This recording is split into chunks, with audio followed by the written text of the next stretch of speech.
안녕하십니까. 조사방법론의 김영재입니다.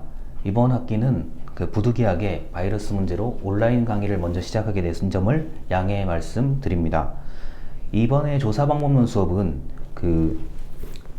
윤성사에서 출판한 조사방법론 2교재로 강의를 하도록 하겠습니다. 조사방법론은 예전에는 저도 이 과목을 굉장히 어렵게 생각했는데, 이게 만약에 어느 정도의 요령만 알고 기본적인 원리만 좀 잘 이해할 수 있으면 크게 어렵지 않은 과목이고, 여러분이나 제가 이미 많이 해봤지만 설문지로 조사하는 걸 많이 해봤기 때문에 그러한 장면들을 떠올리게 되면 조사방법론이란 과목을 조금 더 쉽게 이해할 수 있습니다. 자, 그런데 자세한 이야기를 약 10분 정도의 동영상에 모두 하기는 좀 어렵기 때문에 오늘은 문서연구법과 사례연구법이라는 이 교재의 맨 뒤쪽에 나오는 부분을 먼저 말씀드리겠습니다. 이게 연구라고 이야기를 하니까 상당히 부담스러움을 느낄 수도 있는데, 사실은 이미 저와 여러분들이 다 하고 있던 겁니다. 먼저 267쪽부터 285쪽까지의 문서연구법을 말씀드리겠습니다. 자, 먼저 이 문서연구의 개념 267쪽입니다. 문서연구는 연구 대상에 대한 정보를 포함하는 자료를 분석하는 방법입니다. 자, 예를 들어서 1차적 문서라고 하는 것이 있습니다. 1차적 문서는 직접 자신이 쓴 것, 예를 들어서 자서전을 이야기합니다. 2차 문서는 어떤 타인이 누군가에 대해서 관찰하고 기록한 것을 이야기하는데, 예를 들어서 평전 같은 것이 있을 수가 있죠. 또는 여러분들 입장에서는 위인전도 2차적 문서의 하나라고 보시면 되겠습니다.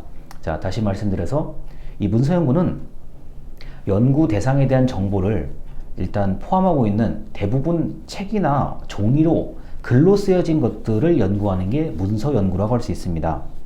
자, 268쪽의 이 문서연구의 장점이라고 하면은 일단 만약에 대상이 없다, 대상을 내가 만날 수가 없고 대상이 사망 또는 사라졌다 했을 경우에 연구 대상에 접근할 수 없을 때 아주 유용하게 쓰일 수 있는 방법입니다.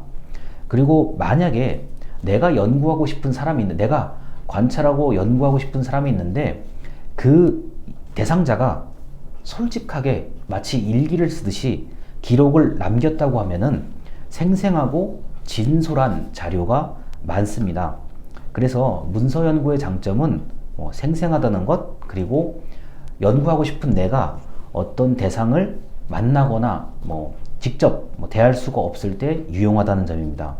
특히 문서 연구의 장점이라고 한다면 약간만 주의를 기울여서 자료를 찾게 되면 굉장히 자료가 많이 많이 얻을 수 있는 그런 장점이 있습니다. 근데 반면 269쪽과 270쪽의 문서 연구의 단점도 있습니다. 문서 연구는 아무래도 작성자의 주관 그리고 편향된 시각이 담길 우려가 있습니다. 그리고 글로만 봤을 때는 그 사람의 비언어적인 어떤 감정이라든가 이런 것을 알기가 어렵다는 그런 단점이 있고요. 그리고 이제 문서 연구를 할 때도 이제 약간 어려운 얘기일 수 있는데, 부호화, 이른바 코딩이라고 합니다. 예를 들어서 기준이죠. 내가 연구하는 기준을 어떤 식으로 잡아야 될지 그 기준을 잡고 분류하는 방법이 사람마다 다를 수 있기 때문에 다소 어려운 점이 있습니다. 그렇지만 저 개인적으로는 문서연구법을 장점이 굉장히 많은 연구법으로 생각을 하고요. 그리고 대부분의 저를 비롯한 많은 연구하시는 분들께서 문서연구법을 기본적으로 한다는 점을 알고 계시면 되겠습니다. 여러분들이 보고서를 작성할 때 다른 사람의 글 같은 것, 책을 찾아보듯이 마찬가지로 이러한 형태로 연구된다고 보시면 틀림이 없겠습니다. 지금까지의 이야기가 267쪽과 285쪽의 문서연구법이라고 할 수 있습니다. 그리고 이제 약간 더 문서연구법을 좀 깊게 살펴볼 수가 있습니다. 내용 분석이라는 그 개념이 있는데요. 273쪽, 282쪽, 285쪽입니다. 내용 분석은 특정한 내용을 체계적으로 확인하는 기법이라고 이야기를 하는데, 자, 인간은 특수한 일이 아니라고 하면 언어를 충분히 사용할 수 있습니다. 그래서 언어를 사용하는 인간의 특성을 활용해서 양적인 방법으로 좀 더 숫자로 표현할 수 있게끔 하는 방법 중에 하나가 내용 분석입니다. 특히 282쪽에 빈도 계산이라는 단어가 나오는데요. 이것은 이제 특정한 단어가 몇 번 등장하는지를 세는 것을 얘기합니다. 자, 예를 들어서 대통령의 연설문에서 연설문에 등장하는 특정한 단어가 예를 들어서 10번 반복된다. 그럼 10번 반복된다고 하면은 그 단어를 강조한다고 볼 수도 있는 것이죠. 그래서 빈도 계산은 연설문을 분석한다든가 어떤 특정한 사람의 글, 자주 쓰는 단어 같은 것들이 분명히 있습니다. 그러한 것들이 얼마나 몇 번 나왔는지 이런 것들을 확인해서 어떤 그 연구 대상의 특징을 찾으려고 하는 그런 방법을 내용 분석이라고 봐도 크게 틀림이 없습니다.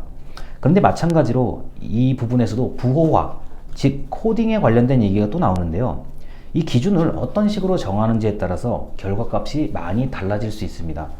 자, 예를 들어서 8번, 9번, 10번 나왔다 이렇게 기준을 정할 수도 있지만 8번, 9번, 10번을 하나로 묶어서 그냥 기준을 잡을 수도 있고요. 여러 가지 기준을 잡는 방법에 따라서 결과가 좀 달라질 수 있기 때문에 이런 내용 분석을 할 때는 좀 더 체계적인 연구 방법을 도입해야 되겠습니다. 자, 그리고 이제 문서연구법은 이것으로 간단히 설명을 마치고요. 사례연구법 285쪽부터 290쪽까지 이야기입니다. 사례연구의 개념은 285쪽에서 286쪽, 지금 2쪽 정도의 얘기가 나와 있는데요. 개별 사례의 특성을 집중적으로 탐색하는 방법이라고 할 수 있습니다. 그래서 이러한 사례 연구는 양보다는 질적인 분석에 초점을 두는 것이고요. 한정된 사례를 대상으로, 그러니까 이 사례 연구는 좀 사례가 좀 좁을수록 연구하기가 유리합니다.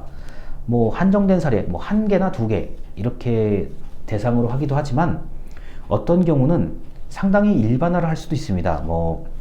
자, 예를 들어서 지역 간의 비교를 한다든가 국가 간의 비교를 한다. 한국과 일본을 비교한다든가 이러한 경우는 비록 2개밖에 안 되는 사례이긴 하지만 국가라는 2개의 국가를 비교하는 것이기 때문에 상당한 일반화의 가능성이 있는 연구 방법입니다. 그리고 289쪽에 이제 특성을 말씀드리는데요. 이 사례 연구는 자칫 잘못하면은 이게 굉장히 두루뭉술한 연구를 할 수도 있지만 사실은 굉장히 한 가지의 대상을 꼼꼼하게 살펴보는 세밀한 연구에 적합한 그 방법이고, 다만 이제 이런 일이 있습니다. 이게 일반적인 사례 연구는 특정한 사례에 나온 결과를 다른 곳에 똑같이 적용하는, 즉 일반화의 문제는 좀 다소 어려운 부분이 있습니다. 그렇지만 이 사례 연구의 어떤 중요한 방법, 중요한 것 중에 하나는 연구를 하는 연구자가 이제 처음에 계획을 잘 수립해서, 이른바 연구 계획입니다. 연구 계획을 잘 수립해서 이것을 한 가지 대상을 집중적으로 아주 세밀하게 연구를 할지, 아니면은 2개 이상을 비교해서 각자의 어떤 특징을 좀 더 잘 눈에 띄게 하도록 연구를 설계할 수가 있습니다. 그래서 이런 사례 연구법은 문서 연구법과 마찬가지로 굉장히 구체적이고 포괄적으로, 그리고 다른 연구를 하기 전에 사전에 한 번쯤 검토하는 차원에서 이 2가지 연구 방법은 이루어지게 됩니다. 그래서 조사 방법론은 원래 굉장히 철학적인 이야기부터 아주 실질적이고 구체적인 얘기까지 모두 담겨져 있는 이 과목인데요. 너무 어렵게 생각하시면 처음부터 부담을 가지고 공부하기 딱 좋은 과목입니다. 그래서 그렇게 생각하지 마시고, 이건 우리 생활에 의외로 많이 쓰이고 있고, 그 대표적인 것이 바로 설문지 기법이라는 거, 이 정도만 생각하시고 수업을 들으시면 한 학기 동안 편안하게 수업을 들을 수가 있습니다. 3월달에 많은 기대감을 가지고 여러분들께서 학교로 오셨어야 되는데 바이러스 문제와 더불어 여러 가지 조건이 여의치 않아서 온라인 강의로 약 10분간의 영상을 찍게 된 점을 양해의 말씀을 드립니다. 수업 시간에 뵙겠습니다. 감사합니다.